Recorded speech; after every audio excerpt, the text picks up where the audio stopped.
नमस्कार. मी ॲडव्होकेट योगेश देसाई पुन्हा एकदा हाऊसिंग सोसायटीचा नेक्स्ट महत्त्वाचा विषय घेऊन आपल्यासमोर आलेला आहे आणि तो म्हणजे देखभाल शुल्क मराठीमध्ये म्हणतात किंवा मेंटेनन्स चार्जेस. या हाऊसिंग सोसायटी नेहमी मेंबर्सकडून मेंटेनन्स चार्जेस गोळा करत असते आणि या मेंटेनन्स चार्जेस गोळा केल्यानंतर हाऊसिंग सोसायटीचे रेग्युलर त्याचप्रमाणेच मेजर एक्सपेन्सेस पेड करत असते. हाऊसिंग सोसायटी एक नॉन प्रॉफिट ऑर्गनायझेशन आहे. नो प्रॉफिट नो लॉस तत्वावर सगळी कामं चालू असतात. अशा वेळेस जे खर्च किंवा ज्या सुविधा आपण देणार आहोत आपल्या मेंबर्सला, त्या सुविधांवर होणारा खर्च हाऊसिंग सोसायटी सोसायटीतील सभासदांकडून गोळा करत असते. अशा वेळेस अनेक प्रश्न पडत असतात की हा देखभाल शुल्क किंवा मेंटेनन्स चार्ज कशा प्रकारे असावा किंवा तो वाढेल कसा आणि जास्तीत जास्त सुविधा सभासदांना कशा भेटतील याबद्दल मॅनेजिंग कमिटी विचार करत असते. त्याचप्रमाणे हा देखभाल शुल्काच्या बाबतीत माननीय उच्च न्यायालय यांनी काही जजमेंट्स दिलेले आहेत किंवा ऑब्झर्वेशन्स आहेत. कायद्यामध्ये काय प्रोव्हिजन आहे किंवा बायलॉजमध्ये काय प्रोव्हिजन आहे याबद्दल डिटेलमध्ये चर्चा आज आपण या व्हिडिओद्वारे करणार आहोत. देखभाल शुल्क किंवा मेंटेनन्स चार्ज हे तुमच्या बायलॉजमध्ये बायलॉ नंबर 65 to 67 पर्यंत या देखभाल शुल्काबद्दल डिटेल माहिती दिलेली आहे आणि तुमचं देखभाल शुल्क बायलॉजच्या नियमाप्रमाणे पाहिजे. आता देखभाल शुल्कामध्ये चार्जेस किंवा मेंटेनन्स चार्जेसमध्ये मेनली याच्यामध्ये वेगवेगळ्या प्रकारचे contribution like contribution to sinking fund किंवा कॉन्ट्रीब्युशन टू रिपेअर फंड किंवा major repair fund or any other fund किंवा दुसरे एखादे फंड पण मॅनेजिंग कमिटी जनरल बॉडीच्या मान्यतेने करू शकतात. त्याप्रमाणे विविध एक्सपेन्सेस करत असते like property tax, water bill, electricity charges, कचरेवाल्याचा पगार किंवा वॉचमन सॅलरी, बरोबर, वॉटर बिल, असे विविध खर्च या किंवा छोटे मोठे रिपेअर्सचे खर्च होत असतात. कधी कधी मेजर रिपेअरवर खर्च करायला या बाबतीत तुमच्या मेंटेनन्स चार्जमध्ये किंवा सर्व्हिस चार्जमध्ये व्यवस्थित तरतूद असणं फार गरजेचं आहे. पार्किंग चार्जेस घेतले जातात लोकांकडून, मेंबर्सकडून पार्किंग चार्जेस घेतले जातात. जे रेग्युलर मेंटेनन्स पे करत नाही त्यांच्यावर इंटरेस्ट आकारणी केली जाते. त्याचप्रमाणे बिल्डिंगचा दरवर्षी इन्शुरन्स काढला जातो. ते इन्शुरन्सचे चार्जेस या मेंटेनन्स किंवा देखभाल शुल्काच्या माध्यमातून कलेक्ट केले जातात. लीज रेंट असेल, असे अनेक खर्च देखभाल शुल्कामध्ये इन्क्लूड होतात आणि हे सगळे खर्च किंवा हे सगळे खर्च भागवण्यासाठी एक पुरेसं देखभाल शुल्क मेंबरकडून जमा होणं फार गरजेचं आहे. अशा वेळेस देखभाल शुल्काचं ॲपोर्शनमेंट किंवा बायफर्केशन कसं असावं या बाबतीत बायलॉजमध्ये काही नियम दिलेले आहेत. काही देखभाल शुल्क हे इक्वल रेशोमध्ये म्हणजे जेवढे मेंबर्स आहेत भागिले तेवढे मेंबर्स केल्यावर जो येईल अमाऊंट त्या अमाऊंटप्रमाणे केले जातात. असे कुठले आहेत? तसे फॉर एक्झाम्पल काही एक्सपेन्सेस आहेत, ते एक्सपेन्सेस तुम्ही इक्वल रेशोमध्ये करता. लाईक किंवा आपण म्हणूया वॉचमॅन सॅलरी. आता वॉचमॅन सॅलरी ही वॉचमॅन सॅलरी दर किंवा सॅलरी ऑफ स्टाफ, लिफ्टमॅन किंवा माळी, वॉचमॅन सॅलरी, हे जे एम्प्लॉईज असतात या सगळ्यांची सॅलरी ही सॅलरी फिक्स्ड सॅलरी असते. दर महिन्याला फिक्स्ड असते. ती काय तुमच्या स्क्वेअर फीट प्रमाणे चेंज होत नाही. त्याच्यामुळे जे फिक्स्ड, साध्या गणित जर आपण मांडलं तर जे फिक्स्ड एक्सपेन्सेस असतात जे दर महिन्याला फिक्स्ड आहेत, जनरली सॅलरी किंवा कुठलंही रेंट, जे फिक्स्ड एक्सपेन्सेस असतात ते इक्वल रेशोमध्ये बायफर्केट होणं फार गरजेचं आहे. आता इक्वल रेशोमध्ये काय, म्हणजे से फॉर एक्झाम्पल तुमची सॅलरी असेल, सॅलरी तुम्ही दर महिन्याला 12,000 रुपये सॅलरी तुम्ही कोणाला तरी देत असाल किंवा टोटल सॅलरी 12,000 येते आणि तुमच्याकडे 30 युनिट असतील किंवा 30 मेंबर्स असतील, तर 12,000 भागिले 30 म्हणजे प्रत्येकाच्या वाट्याला जे अमाऊंट येईल ती दर महिन्याची त्यांचे कॉन्ट्रीब्युशन टुवर्ड्स सॅलरी जाईल किंवा टुवर्ड्स फिक्स्ड एक्सपेन्सेस जाईल. कुठलीही सॅलरी तुम्ही स्क्वेअर फीट बेसिसवर बायफर्केट करू शकत नाही. मग अशा वेळेस काही खर्च जे असतात ते प्रपोर्शनेट बेसिसवर केले जातात, म्हणजे स्क्वेअर फीट बेसिसवर पण करणारी एक्सपेन्सेस आहेत. बायलॉजमध्ये तुमच्या टोटल लिस्ट दिलेली आहे की प्रॉपर्टी टॅक्स, हा प्रॉपर्टी टॅक्स लोकल अथॉरिटी काय करते, फिक्स करते. आता लोकल अथॉरिटी फिक्स करताना तो प्रॉपर्टी टॅक्स फ्लॅट वाईज आहे का पूर्ण बिल्डिंगचा एकत्र दिलेला आहे, त्याप्रमाणे जनरल बॉडीमध्ये निर्णय घ्यावा. म्हणजे काही ठिकाणी जर फ्लॅट वाईज येत नसेल तर सगळ्या बिल्डिंगचा मिळून एकत्रच प्रॉपर्टी टॅक्स येतो. अशा वेळेस कुठलेही मेंबर इक्वल रेशोमध्ये केलं तर त्यांना ते मान्य होणार नाही, कारण काही 1 BHK आहेत, काही 2 BHK आहे, काही 1 RK आहे, तर सर्वांचा प्रॉपर्टी टॅक्स इंडिव्हिज्युअली काय सेम असू शकत नाही. सो प्रॉपर प्रपोर्शनेट बेसिसवर त्याचं बायफर्केशन होणं गरजेचं आहे. हे सगळे जे प्रपोर्शनेट बेसिसवर आहे ते वादाचे विषय आहेत. तर the water charges on the basis of total number and size of inlets provided on in each flat. म्हणजे वॉटर चार्जेस जर समजा 1 BHK असेल तर तिथे किती कनेक्शन असतील आतमध्ये, 2 BHK वाल्यांना जास्त कनेक्शन्स असतील किंवा जास्त नळाचे टॅप्स असतील आणि त्याप्रमाणे कन्झम्पशन तिथे ठरवलं जाईल. तर expenses on repairs maintenance of building at the rate fixed at general body from time to time, subject to the minimum of 0.75% per annum of cost of construction of each flat for meeting expenses. काही वेळेस दोन महत्त्वाचे funds इथे create केले जातात, sinking fund आणि major repair fund किंवा repair fund.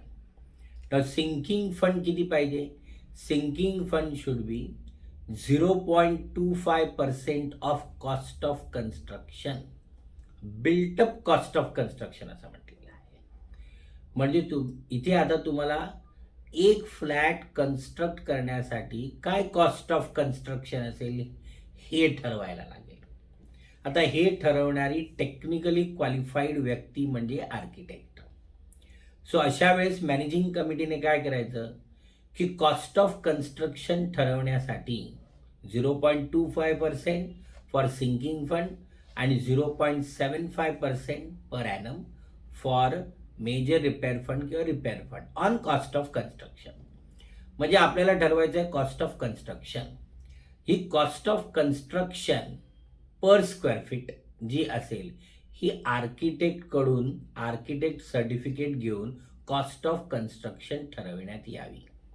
आणि हे आर्किटेक्ट सर्टिफिकेट किंवा आर्किटेक्टचं व्हॅल्युएशन आहे किंवा कॉस्ट ऑफ कन्स्ट्रक्शन डिटर्मिनेशन जे केलेलं आहे त्यांनी ते जनरल बॉडीमध्ये ठेवून ते मान्य करून घ्यावं आणि मग त्या कॉस्ट ऑफ कन्स्ट्रक्शनवर 0.25% sinking fund per annum sinking fund charge करण्यात यावा आणि 0.75% पर ॲनम हा तुमचा मेजर रिपेअर फंड किंवा रिपेअर फंड चार्ज करणार. म्हणजे भविष्यात या कॉस्ट ऑफ कन्स्ट्रक्शनवर कुठलाही वाद निर्माण होणार नाही. त्यानंतर service charges equally divided by number of flats. काही सर्व्हिस जसं मी सांगितलं fix salary equally by flats. जे फिक्स्ड एक्सपेन्सेस असतात जे तुमच्या स्क्वेअर फीटवर अवलंबून नाही आहेत असे सगळे फिक्स्ड एक्सपेन्सेस तुम्ही इक्वली डिवायडेड करा. म्हणजे जनरली मोस्ट ऑफ द तुमच्या सोसायटीमध्ये वॉचमॅन सॅलरी किंवा तुमच्या कचरेवाल्याची सॅलरी किंवा तुमचं गार्डन असेल तर त्या माळीची सॅलरी किंवा लिफ्टमॅन ठेवला असेल तर लिफ्टवाल्याची सॅलरी, या जी सॅलरी असतात या फिक्स्ड असतात आणि या सगळ्या फिक्स सॅलरी इक्वली डिवाइड होणं फार गरजेचं आहे. म्हणजे इक्वली डिवाइड म्हणजे काय, जसं मी सांगितलं 12,000 रुपये तुमचं फिक्स सॅलरी जाते आहे भागिले तुम्ही समजा 30 फ्लॅट आहेत बरोबर, तर पर मेंबर ₹400 तुमची टुवर्ड्स सॅलरी कॉन्ट्रीब्युशन जाईल.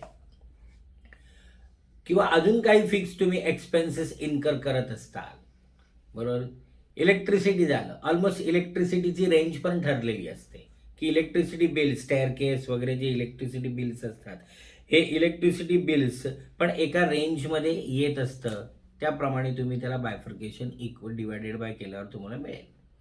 म्हणजे एक्झॅक्ट फिगर मिळणार नाही, पण नियर बाय फिगर तुम्हाला तो मिळणारच आहे.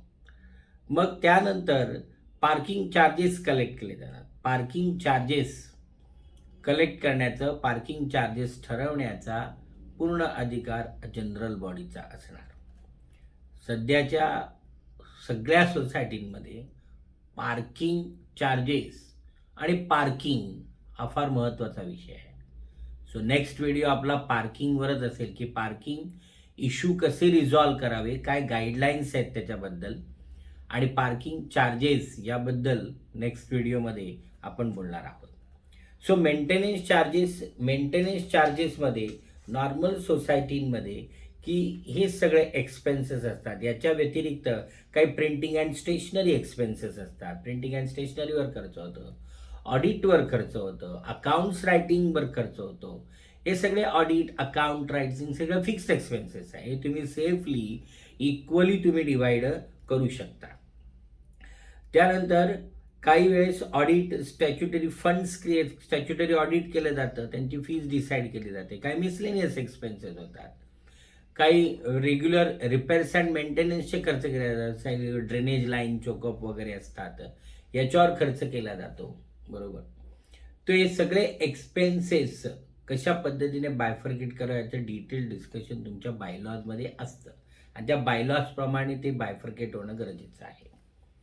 मग सर्वात नंतर महत्त्वाचा मुद्दा होतो की सगळ्या सोसायटींमध्ये रेसिडेन्शियलला किंवा मेंटेनन्स चार्ज, सर्व्हिस चार्ज हा स्क्वेअर फीट प्रमाणे ठरवला जातो.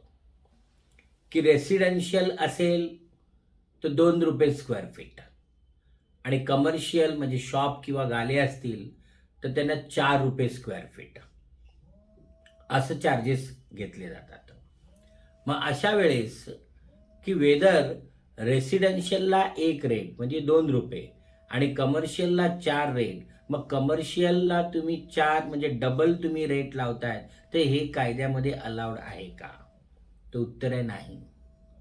2 वेगवेगळे रेट तुम्ही ठरवू शकत नाही, किंवा कमर्शियलला तुम्ही डबल रेट अशा पद्धतीने करू शकत नाही. का? तुम्ही कमर्शियलला काय वेगळ्या ॲडिशनल फॅसिलिटी देत आहेत का? कमर्शियलवर किंवा शॉपसाठी, गाळ्यांसाठी काही वेगळे ॲम्युनिटीज तुम्ही प्रोव्हाइड करत असाल का? आणि त्यांना तुम्ही एक्स्ट्रा बेनिफिट, एक्स्ट्रा ॲम्युनिटीज देत असाल, त्यांच्यासाठी स्पेशली काही वेगळे खर्च होत असाल तर ते त्यांच्याकडून वसूल करा, नो डाऊट. पण जर त्यांना कुठलीही एक्स्ट्रा ॲम्युनिटी मिळत नसेल तर मग काय करायचं? एक होऊ शकतं की रेसिडेन्शियलचा वॉटर चार्जेसचा रेट पालिकेचा वेगळा असतो आणि कमर्शियलचा वॉटर चार्जेसचा रेट पालिकेचा वेगळा असतो. अशा वेळेस ती तफावत दोनच्या वॉटर चार्जेस कलेक्शनमध्ये असू शकते, दॅट इज ॲग्रीड. पण ओव्हर अँड अबव दॅट की एक सरसकट कमर्शियलला हायर रेटने लावण्याचं अलाउड केलेलं नाही आहे. स्ट्रिक्टली तुम्हाला बायलॉज नंबर 65 to 67 मध्ये राहायचं आहे. एक्स्ट्रा ॲम्युनिटीज जर तुम्ही देत नसाल कुठल्याही कमर्शियलला किंवा त्यांच्यावर एक्स्ट्रा खर्च करत नसाल तर ते एक्स्ट्रा कॉन्ट्रीब्युशन त्यांच्याकडून तुम्ही कलेक्ट करू शकत नाही. मग स्क्वेअर फीट प्रमाणे जर तुम्हाला कलेक्शन करायचं असेल तर ते चॅलेंज होऊ शकतं कोर्टामध्ये जाऊन.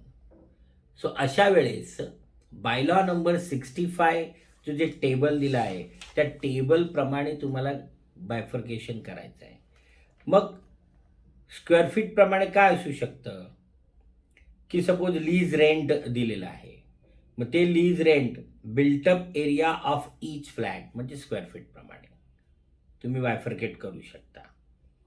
किंवा काही वेळेस तुम्ही रिपेअर्स अँड मेंटेनन्स, अनेक वेळा आता अजून एक डिस्प्यूट ज्या जनरल बऱ्याचशा सोसायटीमध्ये जिथे डिस्प्यूट तयार होतो, बरोबर, या डिस्प्युटेड एरिया मी तुम्हाला आज सांगतोय की बिल्डिंगचं प्लास्टरिंग केलं, आउटर प्लास्टरिंग केलं बिल्डिंगचं, आणि आउटर प्लास्टरिंगवर होणारा खर्च हा फ्लॅटच्या स्क्वेअर फीट प्रमाणे बायफर्केट केला.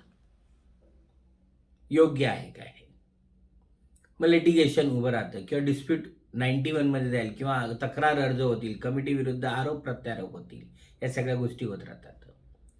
की आउटर प्लास्टर बिल्डिंगचं आणि तुमच्या फ्लॅटचा स्क्वेअर फीट हे प्रॉपर रॅशनल बेस नसेल बायफर्केट करण्यासाठी.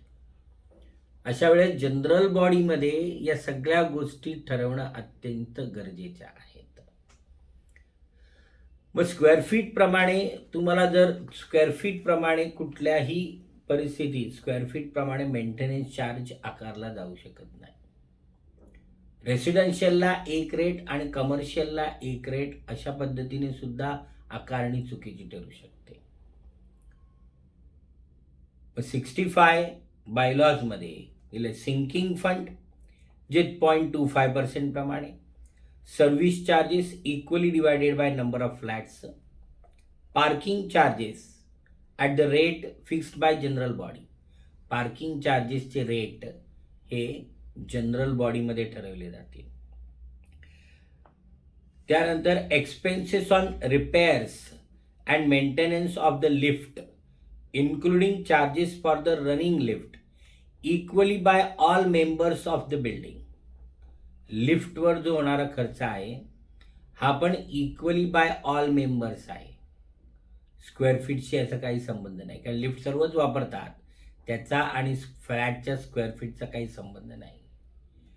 म्हणजे अनेक असे एक्सपेन्सेस आहेत किंवा expenses on repairs and maintenance of a building at the rate at general body from time to time subject to minimum of 0.75% per annum of construction cost of each flat for meeting expenses of normal recurring repairs.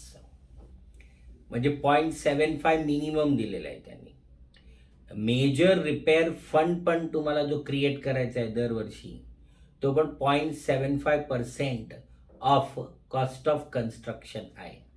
दोन fund mainly create केले जातात maintenance चार्जेसमध्ये, ते म्हणजे sinking fund आणि repair fund किंवा major repair fund. याच्या व्यतिरिक्त तुम्ही कुठले दुसरे फंड क्रिएट करू शकता तुम्ही, पण त्यासाठी जनरल बॉडीची मान्यता असणं फार गरजेचं आहे. त्यानंतर मेंटेनन्स चार्जमध्ये अजून एक फॅक्टर महत्त्वाचा येतो, तो म्हणजे नॉन ऑक्युपन्सी चार्जेस. आता नॉन ऑक्युपन्सी चार्जेस म्हणजे काय? जेव्हा एखादा फ्लॅटमध्ये तो मेंबर स्वतः न राहता, बरोबर, तो जर भाड्याने देत असेल, लेट आउट करत असेल, तर अशा वेळेस society non occupancy charges charge करू शकते. मग हे नॉन ऑक्युपन्सी चार्जेसचं काय प्रोव्हिजन आहे? It should not be more than 10%. हे non occupancy charges cannot exceed 10% of service charges म्हणजे मेंटेनन्स चार्जेस. 10% जास्त नॉन ऑक्युपन्सी चार्जेस तुम्ही घेऊ शकत नाही. 10% ऑफ द सर्व्हिस चार्जेस. मग सर्व्हिस चार्जेसमध्ये काय म्हटलं आहे त्यांनी? सर्व्हिस चार्जेस एक्सक्लुडिंग, याच्यामध्ये काय एक्सक्लूड करायचं? प्रॉपर्टी टॅक्स, सिंकिंग फंड आणि रिपेअर्स अँड मेंटेनन्स फंड हे एक्सक्लूड करायचं. 10% कॅल्क्युलेट करताना फक्त pure contribution towards the expenses घ्यायचं. त्याच्यामध्ये sinking fund, repairs maintenance fund किंवा प्रॉपर्टी टॅक्स घ्यायचा नाही. जे सर्व्हिस चार्जेस आहेत, सर्व्हिस चार्जेसची डेफिनेशन तुमच्या बायलॉ नंबर 66 मध्ये दिलेली आहे. म्हणजे property tax, sinking fund, repairs maintenance fund exclude करा. उरलेला जो सर्व्हिस चार्जेस आहे, मेन सर्व्हिस चार्जेस, मेन जे ॲम्युनिटीज दिले आहेत, त्याच्यावर 10% तुम्ही नॉन ऑक्युपन्सी चार्जेस घेऊ शकता. नॉन ऑक्युपन्सी 10% पेक्षा जास्त अलाउड नाही. काही सोसायटी काय करतं, नॉन ऑक्युपन्सी चार्जेस 10% ठेवतं, पण इन ॲडिशन टू दॅट भाडेकरूंकडून एक्स्ट्रा पैसे उकळण्यासाठी वेअर अँड टेअर चार्जेस लावतात. मग बायलॉजमध्ये वेअर अँड टेअर चार्जेस तुम्हाला अलाउड केलेलं नाही आहे. की दर महिन्याला वेअर अँड टेअर चार्जेस. आता दर महिन्याला एक भाडेकरू काय वेअर अँड टेअर करतो तुमचं? सो अशा पद्धतीने चुकीच्या पद्धतीने वेअर अँड टेअरची आकारणी केली जाते, जी चूक आहे. की दर महिन्याला तुम्ही म्हणजे तुमचं नॉन ऑक्युपन्सी चार्जेसला तुम्ही एक वेगळं नाव दिलं एक्स्ट्रा पैसे काढण्यासाठी, की wear and tear charges. So wear and tear charges असं कुठेही इथे दिलेलं आपल्या बायलॉजमध्ये आकारणी करण्यासाठी कुठेही परमिशन नाही आहे. मग काही लोक आर्ग्यू करतात की कमिटी मेंबर्स की आम्ही जनरल बॉडीमध्ये हे wear and tear charges sanction करून घेतलेले आहेत. म्हणजे बरोबर आहे, जनरल बॉडीचं रिझोल्युशन तुमच्या कायद्याच्या प्रोव्हिजनला किंवा बायलॉजमधल्या कंडिशन्सला सुपरसीड करू शकत नाही. Within the framework of bylaw and act तुमचे जनरल बॉडीचे रिझोल्युशन्स असणं फार गरजेचं आहे. सो वेअर अँड टेअर पण चुकीचे आहे. 10% पेक्षा एक्स्ट्रा द नॉन ऑक्युपन्सी तुम्ही लावलं आहे ते पण चुकीचं आहे. सो स्ट्रिक्टली तुमच्या बायलॉजमध्ये ज्या पद्धतीने दिलं आहे त्याप्रमाणे तुम्हाला चार्जेस लावणं फार गरजेचं आहे. नंतर की जसं मी 2 महत्त्वाचे पॉईंट सांगितले की वेअर अँड टेअर चार्जेस नाही, 10% पेक्षा जास्त तुम्ही नॉन ऑक्युपन्सी घेऊ शकत नाही. रेसिडेन्शियल युनिटला वेगळा रेट आणि कमर्शियल युनिटला वेगळा rate on square feet basis हे पण अलाउड नाही आहे.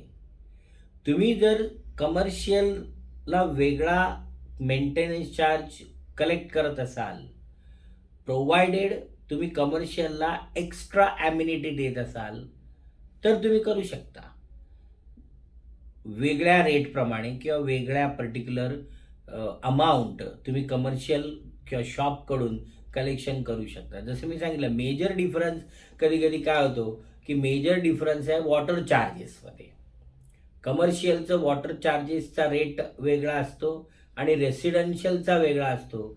सो या पर्टिक्युलर पॉईंटवर तुमचा जो water charges contribution towards water charges आहे ते रेसिडेन्शियल आणि कमर्शियलच्या मेंटेनन्समध्ये वेगळं असू शकतं.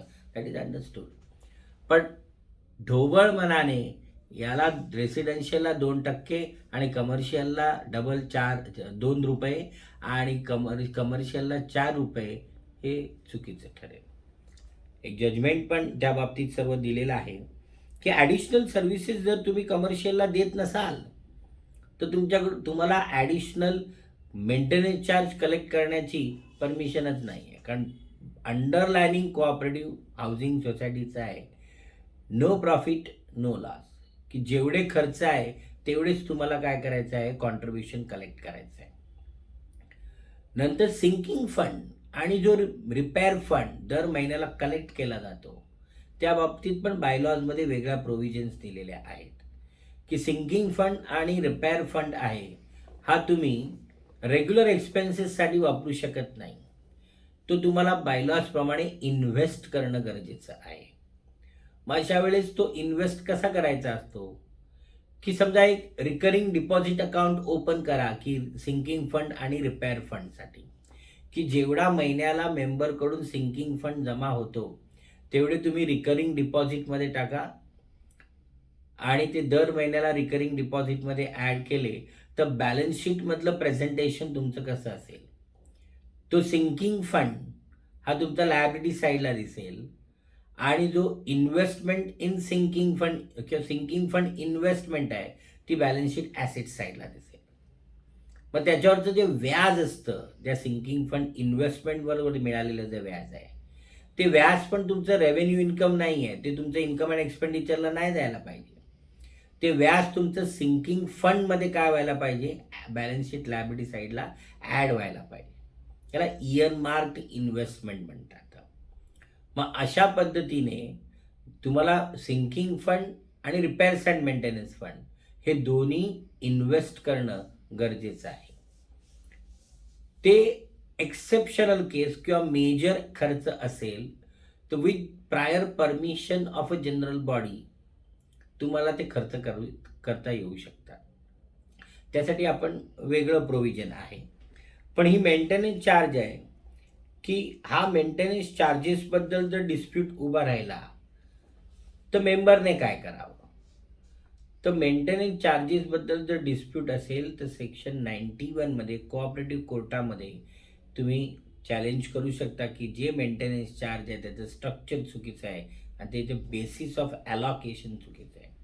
म्हणजे जो सेक्शन 91 मधला भाग झाला. सोसायटीने मेंटेनन्स चार्ज कलेक्ट करताना तुमचं एक खर्चाचं बजेट मांडणं फार गरजेचं आहे की यावर्षी मला एवढे खर्च होणार आहेत.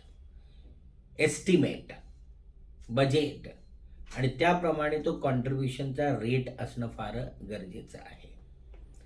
सो महत्त्वाच्या गोष्टी आपण या व्हिडिओमध्ये डिस्कस केल्या आहेत की नॉन ऑक्युपन्सीबद्दल प्रोव्हिजन काय आहे, स्क्वेअर फीटप्रमाणे तुम्ही मेंटेनन्स चार्ज घेऊ शकता का नाही, त्यानंतर different rate for residential unit and commercial unit याबाबत महत्त्वाची डिस्कशन आपण केलं की अपोर्शनमेंट ऑफ एक्सपेन्सेस कसं असावं, स्ट्रिक्टली बायलॉजप्रमाणे द्या.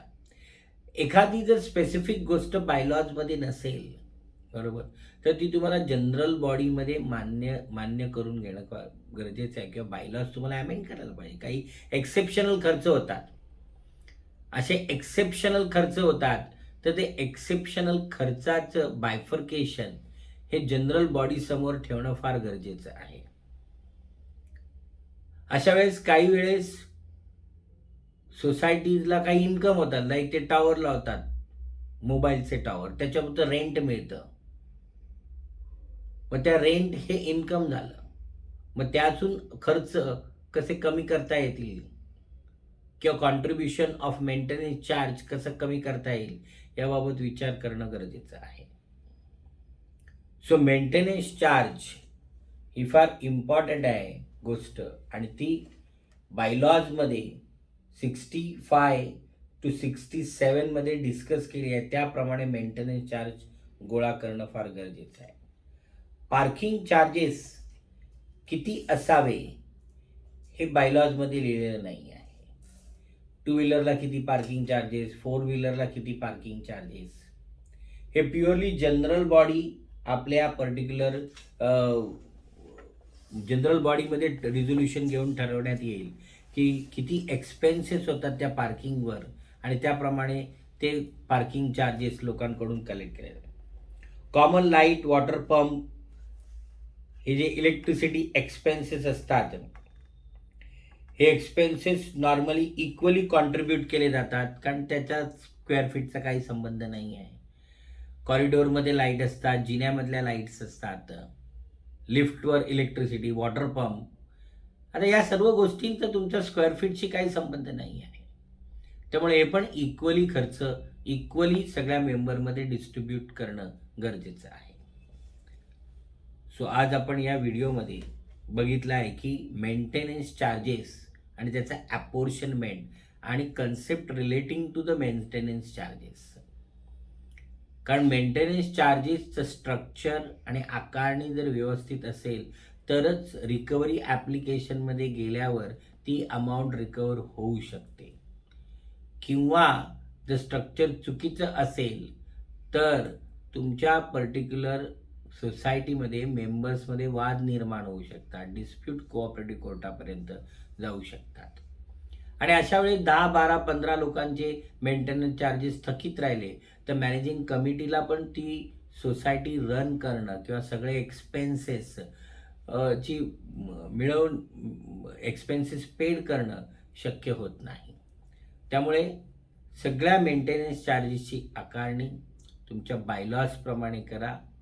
जनरल बॉडीमध्ये सगळ्या गोष्टीची मान्यता करून ट्रान्सपरन्सी ठेवा म्हणजे भविष्यात मेंटेनन्स चार्जेसबद्दल कुठलीही लिटिगेशन उद्भवणार नाही.